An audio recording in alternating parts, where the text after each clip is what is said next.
I gotta limber up my reaction faces. Gotta make sure I'm ready to react to a reaction video. Hello, my name is Ben Byrne. I was a professional DM for about 4 years, and I've been a game designer for 5 years, and we are going to watch D&D as portrayed in movies and TV. See if they get it right.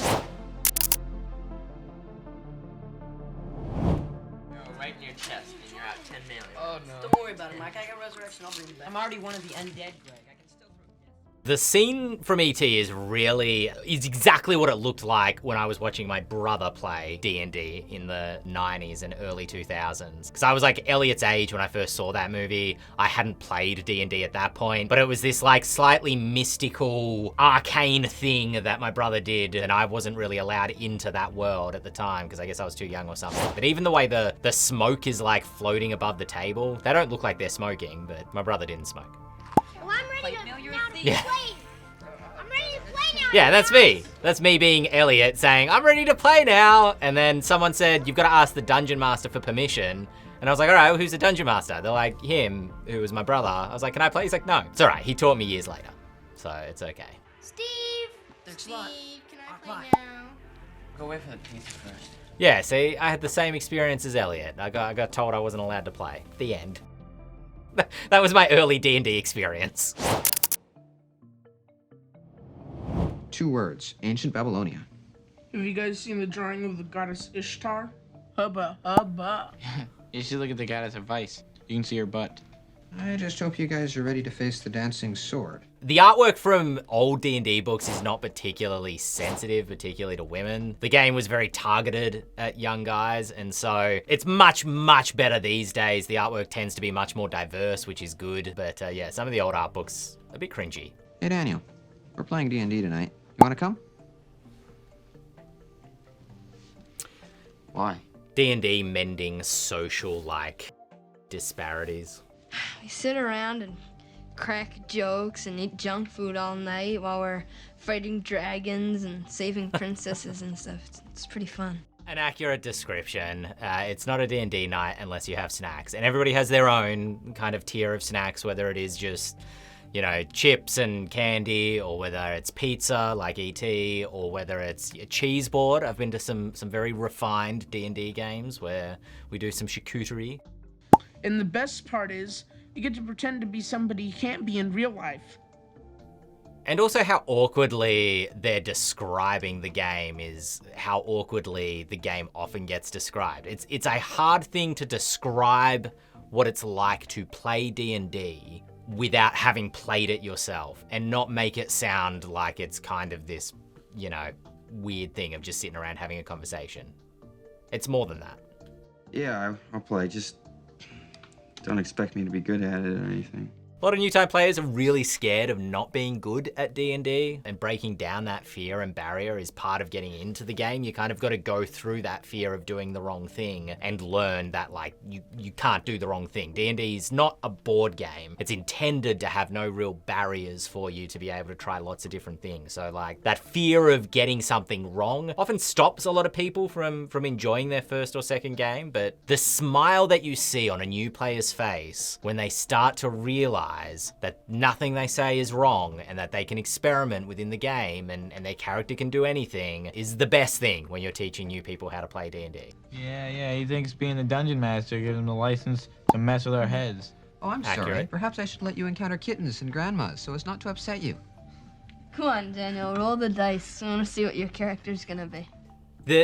Generally, the game master's role or the dungeon master's role is not to be antagonistic to the players, but sometimes either a game master just can't help themselves to see the game as a competition between themselves and the players, and can they outsmart their players. That's not the goal of being a game master at all. It's to facilitate the fun of those playing at the table. But the opposite is also true, as we're seeing in the clip, where players kind of see this adversarial relationship with the game master, and because it's the game master's role to present challenges that are engaging and fun, the players can become a bit snide sometimes if they think that the game is too challenging. A dwarf?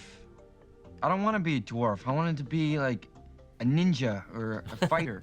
All right, fine, I'll be a dwarf. But my name is Carlos. I haven't played older editions of D&D to know if this is exactly what it was like back in the day, but in modern D&D, if you sit down at the table, you don't have to play a dwarf. You can choose whatever character you want. You can randomly roll your character up entirely if you like to, but if you have a really clear idea of who your character is in your head, you can make that character. We no longer make people play a character they don't want to play. Carlos the dwarf? Yeah, you got a problem with that, Gorthon? I once called a pirate Justin, and my players have never let me forget it, because there are just some names that don't sound like they fit in a fantasy world, I guess. Montage. Greetings, princess. It is I, Carlos the dwarf. The dragon has been slain, and your... Now he's gotten comfortable. We've seen the full evolution of someone getting into D&D for the first time, where they're scared, they're reluctant, they don't want to get anything wrong, they're kind of treating everything like it's a little bit lame and a little bit silly because they're feeling self-conscious, and then going through that full kind of transition into speaking in character, acting out the scenes, being fully immersed. Just finished your first Dungeons & Dragons campaign. Also, that wouldn't have been a full campaign. They look like they were playing just in one night. A campaign can be one night, but that's generally referred to as a one-shot, which is a single kind of encapsulated adventure. A campaign typically goes for lots of nights. Does him wanting to play with us again mean that he's turning into a geek? Or we're turning into cool guys? D&D's always been cool. You don't have to have a cool guy at your table. You're all cool guys and folk. You're all cool folk playing D&D together. His name is Kanye. He's a giant, yo.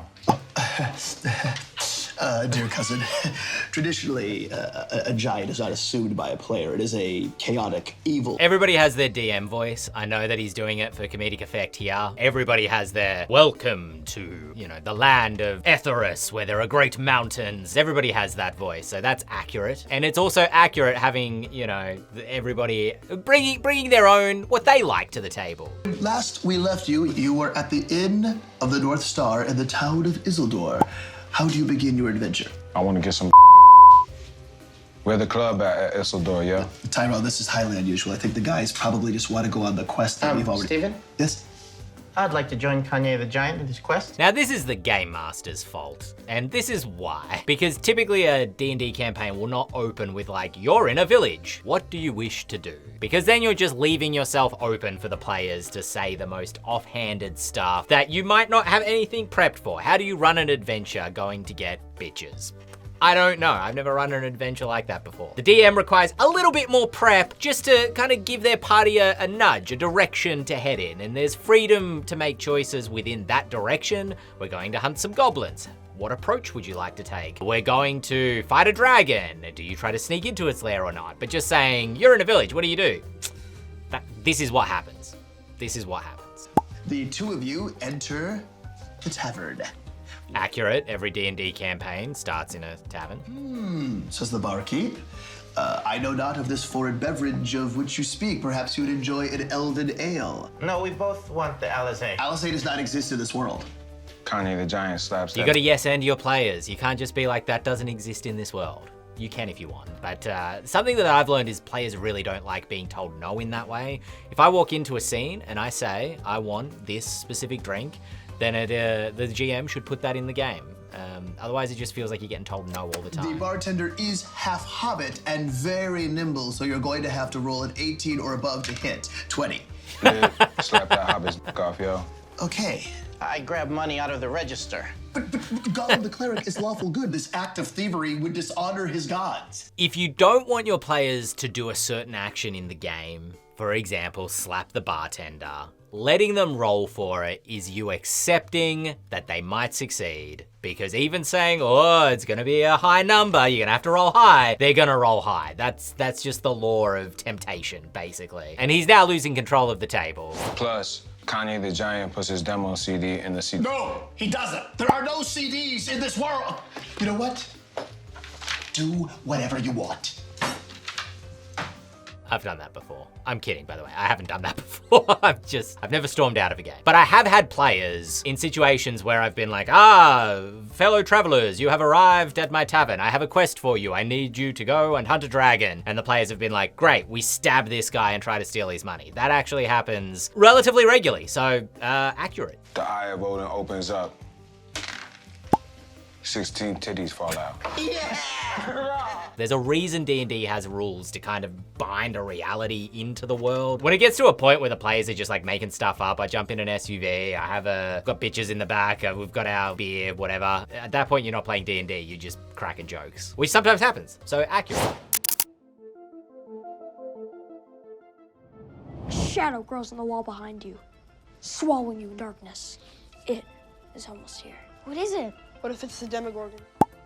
Good setup. It's good setup, you know, speaking in that DM voice, getting the players excited. But also, there's good investment from the players here. Like, they're choosing to buy into the kind of geekiness of it, if you will, which is cool. And also, I haven't watched this in years, and I've just watched season 5. They're so young here. I forget just how little they are. Not the Demogorgon. An army of troglodytes charge into the chamber. Try to avoid hitting your game table. I really like Mike's build-up of suspense and tension here. Again, that's fun as a GM to try to draw your players in, but from personal experience, when you try to hit the table, drinks, miniatures, dice, snacks can kind of go everywhere. I'd find another way to build up the sound effects. That being said, doing kind of the false break of tension into troglodytes and then actually it turns out something else is coming. Nice DMing. Fireball! Fireball! Where'd it go?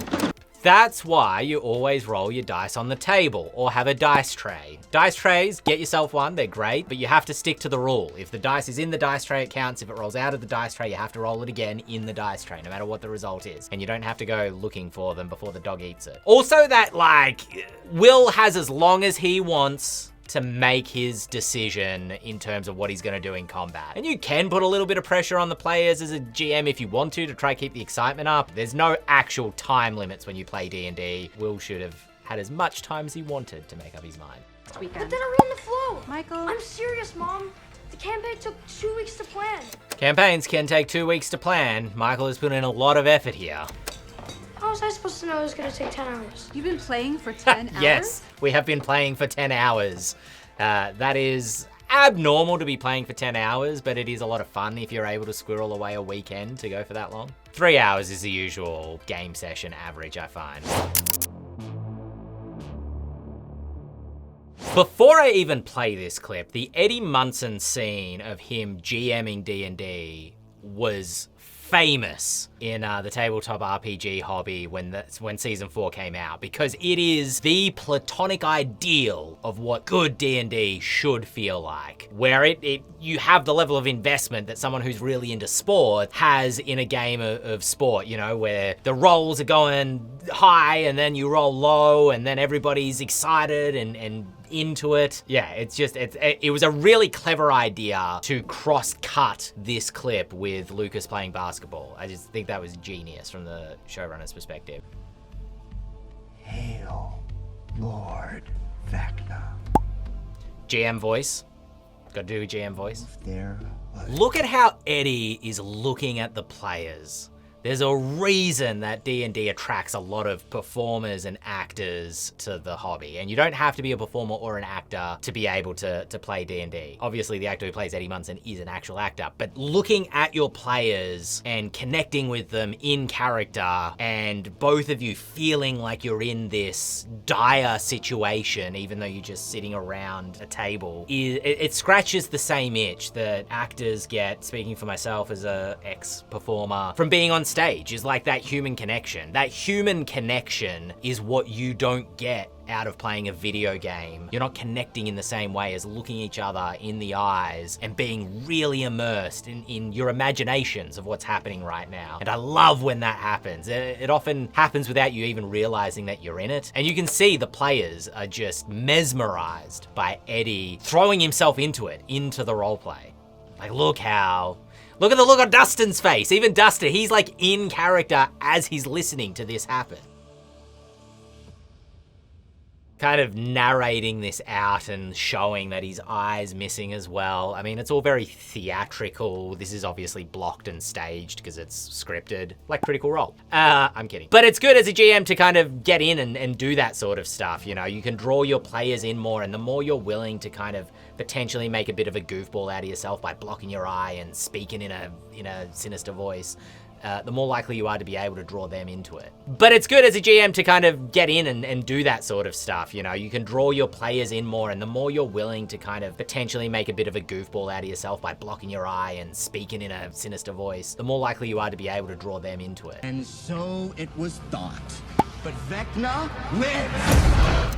As someone who has done the thing where I put a big miniature down on the table, I don't know why, but it's never worked for me as well as it seems to in Stranger Things. Whenever a mini gets put down on the table, the player's like, yeah, that's a miniature. D&D doesn't have to be played with miniatures. I think that's the other important takeaway from the Stranger Things clips, is you always see them playing with miniatures, but that's not actually a requirement for the hobby. It can just be theater of the mind. Do you flee Vecna and his cultists? And he's encouraging them. The other great thing that people love about Eddie Munson playing D&D is, unlike the clip that we saw in Freaks and Geeks, where it seemed like there was a little bit of tension between the players and the GM, you can see that Eddie is encouraging his players. He wants them to succeed. He's kind of goading them when he says, you know, do you flee or do you stand and fight? But he's not saying that in like a dismissive way or a way that's taunting them. It's like a rise to the challenge. Eddie's reaction's great. The group's reaction's great. And that, you know, it's now kind of famous as an image, both in the RPG hobby, but also kind of across the internet and pop culture, is Eddie kind of stepping forward and bowing down at the players with his arms outstretched. And that is the feeling that a GM wants to have, I think, when you finish a game or a session, is like, take a bow, and you folks take a bow. You succeeded in what you did. You know, we were able to provide fun for each other. So yeah, it's great. It's a great clip.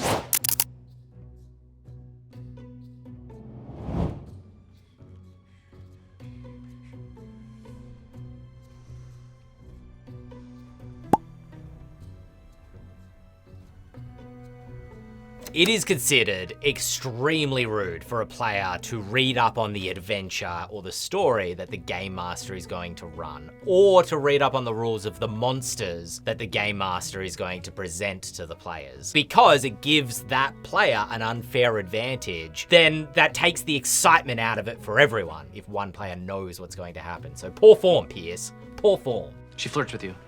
I flirt back. How? I say something sexy. Like what? Abed. That's not great DMing on Abed's part. Romance and flirting within Dungeons & Dragons can be fraught, often because you're playing characters that are not yourself, because it's embarrassing, it's awkward to be like, all right, what's the most romantic thing I can think of in my head? All right, I take her by the hand and lead her to the stable. I light a candle and rip off a piece of my tunic, which I fashion into a blindfold. Oh, Hector, but I don't know if I place it gently over the elf maiden's eyes. I slowly lay her down. Jess, is this what it's like when you play D&D typically? What? Yeah. Okay, I think he's going back to it. I stroke her hair lovingly and spoon her for the appropriate amount of time before leaving. How long is that? Cool. There are like romance genres of role-playing games. There's role-playing games that are based on like Jane Austen novels, and there are role-playing games that kind of have more robust rules for like romance interactions, and some people really enjoy those games because, you know, like any genre of movie or TV show or video game, different people enjoy different styles of roleplay and different styles of, you know, escapism. Don't get the wrong idea about romance role-playing games. They're not quite like this. I've played a couple of them. They're fine.